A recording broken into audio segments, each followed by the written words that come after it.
Hi, I'm Rosemary Cox, Senior Consultant here at DCI. And my name is Amanda Shapiro. I'm Associate Principal Consultant at DCI.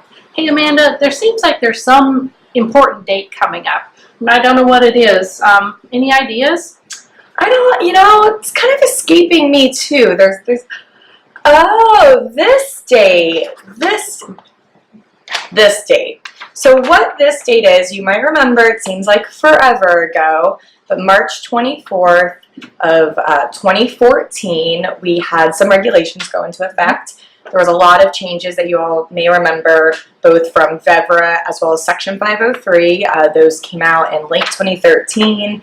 They went into effect in 2014. That's when you started collecting like pre and post self-ID for veterans as well as individuals with disabilities from your applicants.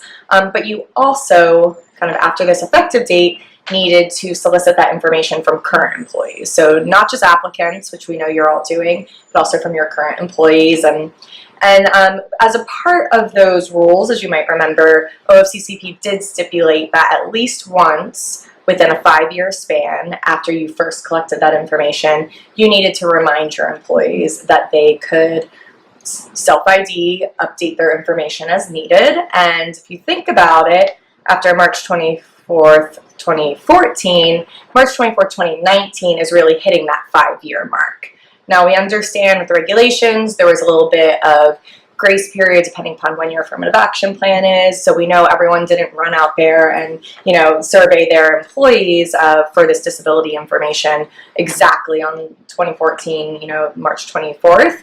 So there's going to be a little bit of wiggle room there. We'd really recommend, I would say, and see if you agree, that at some point between March 24th, 2019 and then March 24th, 2020, you really need to do that reminder out to your employees.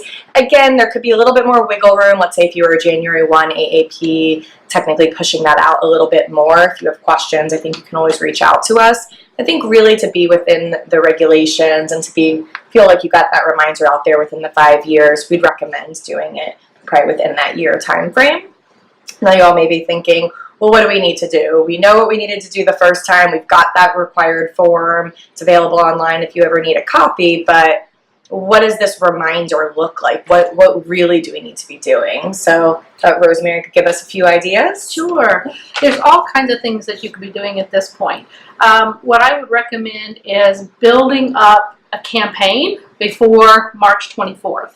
So find a diversity champion, a disabled champion, someone in your organization, maybe of a department that's really already hiring individuals with disability, and solicit their input, kind of find out why it's working, how it's working, and write some really great proactive articles for your website maybe. Just get people thinking about that your company really does believe in working with individuals with disability, so that when you get closer to that March 24th date, then it's not surprising for people. And you could send an email out asking people to self-identify, but make sure that you're using that form. So if you're gonna do that, make sure you link to the form. You could do it in staff meetings. You could do paper forms. One really good tip, I think, is you might want to have more than just that one self-ID form, because some people are still a little bit hesitant just to fill out something about disability. So maybe you resurvey race and gender, maybe you resurvey vets, maybe even you have people update their profile and make sure their address is correct. Just kind of do all that at one time. And then I would avoid, if you're doing open enrollment for benefits, I would probably avoid resurveying people around that time. So there's all kinds. It's a little overwhelming. It is a little overwhelming. And sometimes people can take that information and maybe think, gosh, I self-identified as a person with a disability and now my insurance went up.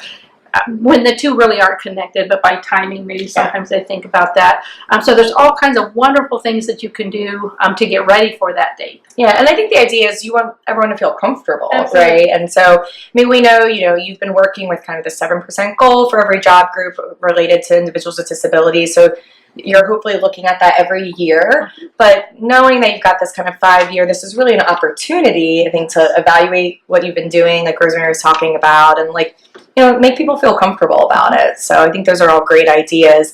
And of course, we have to remind you about documentation. So if you're going to, make sure you get that reminder out there to kind of resurvey your employees specifically, make sure you have proof of that documentation, so that way if it's asked for in an OFCCP audit, that they're kind of checking up on this particular requirement, that you easily can indicate that you've done your due diligence and reminded your employees. Absolutely. So always want to remember that. Yeah. But yeah, otherwise I think we're just putting out that friendly reminder, hopefully well in advance of the very important date. And of course, if you have any questions, feel free to reach out to Rosemary or your DCI consultant. And thanks for joining us.